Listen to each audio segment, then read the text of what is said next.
Ngunit nung nagsimula ang makilala ang St. Gerard Construction, dumating naman ang panibagong pagsubok. Unti-unti nagsilapitan ang mga district engineers at mga regional directors ng DPWH at mga chiefs of staff na mga mambabatas na nag-aalok ng mga proyektong sinasabi nilang pondo na mambabatas.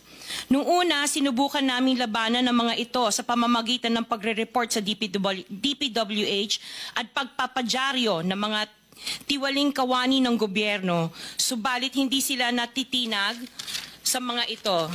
Sabi nila dapat tanggapin namin ang realidad na dapat kaming magbayad sa mga pambabatas kung gusto po namin magpatuloy na magkaroon ng project sa gobyerno. Kung hindi, binabala nila na matatanggal na sa listahan ang kumpanya namin at hindi na makakakuha ng kahit anong proyekto.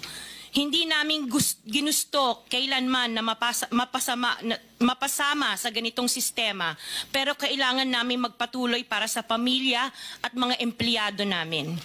Dahil sa aming paglaban sa mga tiwaling bidding, maraming beses naming naranasan na ma-disqualify ng Bids and Awards Committee ng DPWH na hawak na mga mambabatas na nagpondo sa proyekto. Dahil naiipit na ang aming negosyo, lumulubog na kami sa lumalaking utang ng kumpanya at peligro sa buhay ng aming pamilya. Napilitan kaming makisama sa kalakaran kahit labag sa aming kalooban.